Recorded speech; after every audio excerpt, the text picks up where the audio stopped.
Pernah nggak sih ngerasa capek banget abis kelas online, padahal kan cuma duduk doang ya? Nah, dalam pembahasan kita kali ini, kita bakal bedah tuntas karya super inovatif dari Dr. Nur Hasana buat cari tahu kenapa itu bisa terjadi, dan yang paling penting, gimana solusinya. Kayaknya kita semua udah akrab banget ya sama yang namanya rentetan video call tanpa henti. Godaan buat ngecek HP yang nggak ada habisnya, dan rasa lelah yang sekarang populer disebut Zoom fatigue. Dan angkanya, ini nih yang bikin kaget. Bayangin aja, 70% pelajar online itu ngaku kalau mereka multitasking pas kelas virtual. Ini bukan lagi soal kurang fokus loh, ini udah jadi krisis perhatian yang masif di dunia belajar digital kita. Inilah yang disebut paradoks digital. Di satu sisi, informasi ada di mana-mana, nggak terbatas.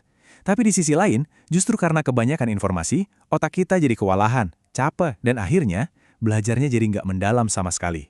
Cuma di permukaan aja. Oke, jadi apa sih biang keroknya? Menurut Dr. Nur Hasanah, masalahnya itu lebih dalam dari sekedar gangguan atau distraksi. Ada satu elemen psikologis yang super penting yang ternyata hilang. Nah, ini dia konsep utamanya. Inilah temuan paling sentral dari buku ini, namanya rasa ingin tahu epistemik. Ini bukan rasa penasaran biasa ya, ini tuh dorongan pengen tahu banget yang sifatnya mendasar. Saking kuatnya digambarkan sekuat rasa lapar atau haus yang benar-benar memaksa otak kita buat fokus dan belajar. Gampangnya gini, otak kita itu dirancang buat suka banget mecahin teka-teki. Ada kepuasan tersendiri gitu loh pas kita berhasil nemuin jawaban. Nah, masalahnya kebanyakan kelas virtual itu nggak ngasih kita teka-teki. Isinya cuma informasi aja. Nah, dari sini kita sampai pada satu kesimpulan penting banget. Kita butuh perubahan paradigma yang fundamental dalam cara kita mengajar. Udah nggak zaman lagi kita cuma mendorong informasi ke siswa.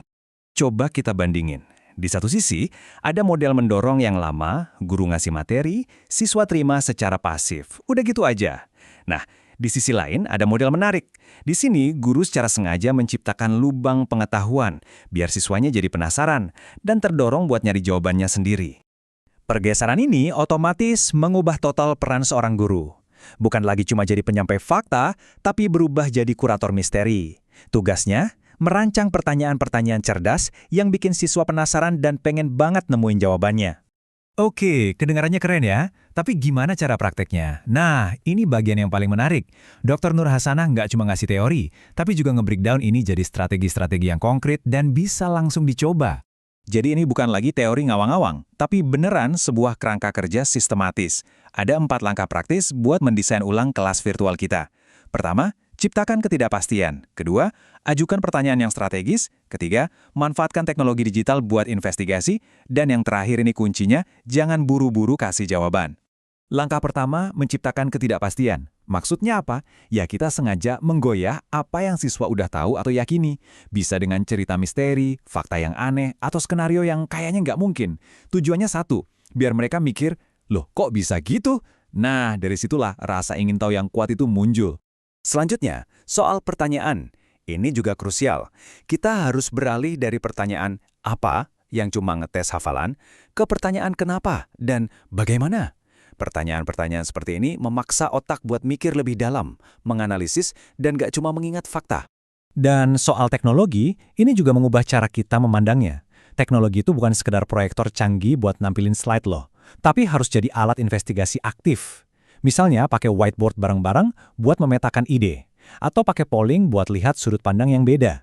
Breakout rooms juga bukan cuma buat ngobrol, tapi buat benar-benar mecahin masalah. Oke, kita udah bahas caranya. Terus, apa sih visi besarnya? Apa tujuan akhir dari semua ini? Tujuannya adalah menumbuhkan rasa kepemilikan intelektual. Coba bayangkan, waktu siswa berjuang sendiri buat nemuin jawaban, pengetahuan itu rasanya jadi milik mereka pribadi, bukan lagi sekedar tugas yang harus diselesaikan. Nah, rasa memiliki inilah yang bikin ilmunya nempel jauh lebih lama. Intinya, pendekatan ini adalah soal memanusiakan teknologi. Caranya, dengan mengembalikan si pembelajar ke posisi pusat, memberi mereka kembali kekuatan atau agensi untuk berpikir, bertanya, dan menemukan. Merekalah subjeknya, bukan cuma objek yang dijejali informasi. Pada akhirnya, tujuannya adalah mengubah layar laptop yang dingin dan pasif itu jadi sebuah laboratorium penemuan yang hidup, tempat yang dinamis, yang seru, dan yang paling penting, sangat manusiawi, di mana kita bisa bereksplorasi secara intelektual. Dan sebagai penutup, buku ini meninggalkan kita dengan satu pertanyaan yang dalam banget. Bagaimana jika ketidakpastian itu ternyata bukan musuh dalam belajar? Bagaimana kalau justru ketidakpastian itu adalah undangan? Sebuah undangan bagi kita semua untuk benar-benar bertumbuh di era digital ini.